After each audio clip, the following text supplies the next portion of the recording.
Olá, sociedade de consumo pop, tá liberado almoçar?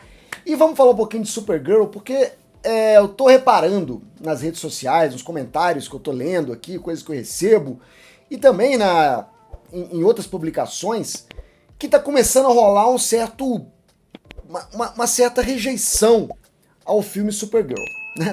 Nada é muito fácil para uma super-heroína, né? Sempre é muito mais alto o sarrafo. E estão reclamando o que exatamente? Estão reclamando que a Supergirl, ela é piscateira, ela é baladeira, ela é sinuqueira, ela é uma bêbada irresponsável. E não é assim que eu aprendi que era a personagem. Tá, primeiramente até a roteirista do filme veio falar sobre isso.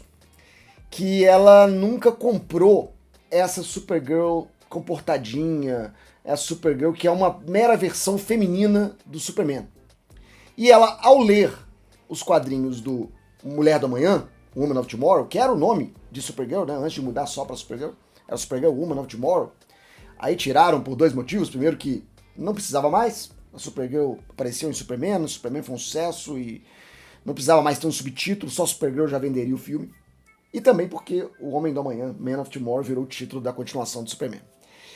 E aí a Ana Nogueira, que é filha de brasileiros, aliás, ela contou que ao ler o Woman of Tomorrow, do Tom King, ela viu que a personagem poderia ser muito mais do que uma versão feminina de saia, literalmente, do Superman.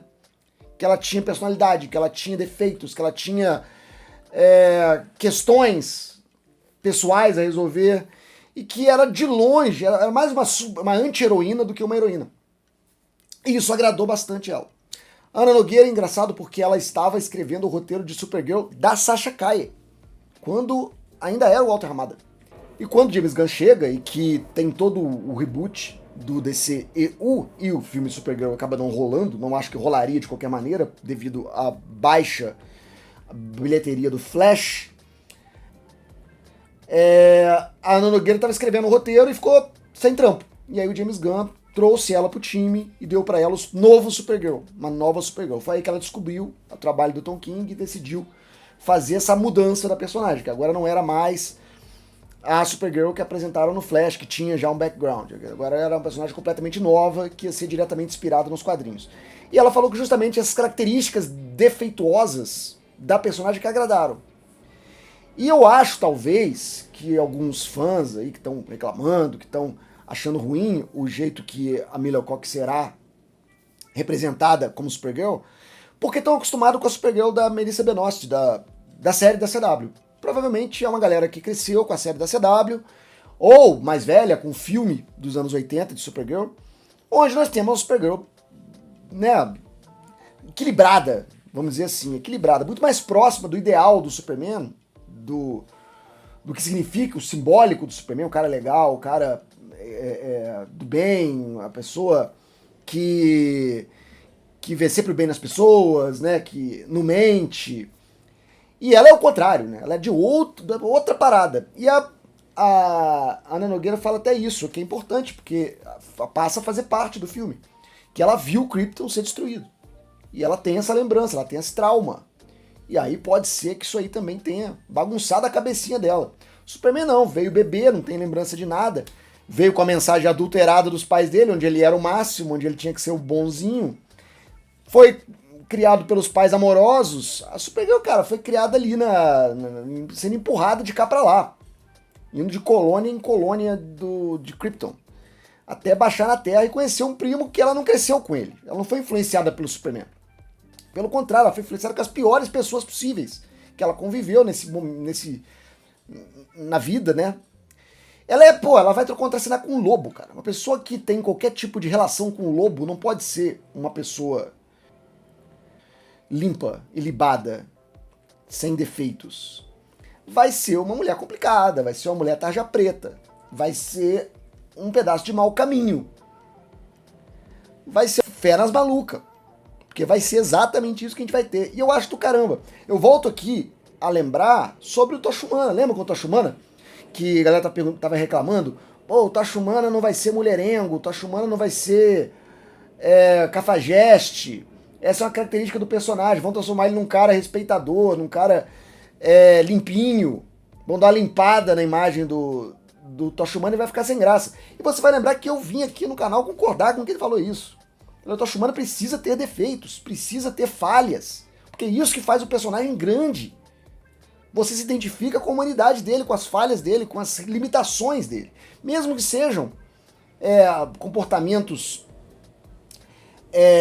questionáveis, é até uma oportunidade para ele ser punido pelos seus próprios atos, né, das consequências dos seus próprios atos, trazer para ele uma elevação, um amadurecimento do personagem. Então, eu fui completamente contra essa história do Tocha Humana não ser canalha. Tem que ser, porque o personagem dele é esse.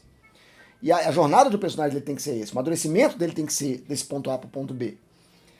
E agora com a Supergirl eu falo uma coisa, eu vejo quem reclamou que o Tocha Humana tinha ficado limpinho tá querendo uma Supergirl limpinha. E não vai ser. Então, eu acho que tá tendo meio que esse contraste muito grande com as últimas versões em live action da Supergirl, que acabam conflitando. Nos quadrinhos, cara, a gente teve Supergirl de tudo quanto é jeito. Teve Supergirl de todo tipo de autor pega o personagem, muda um pouquinho. Isso é comum, é difícil você ter um personagem que tem a mesma personalidade passando por vários autores durante 30, 40, 50, 60, 70 anos. Isso aí é impossível de acontecer, sempre vai ter essas mudanças, embora alguns temas clássicos do personagem se mantenham.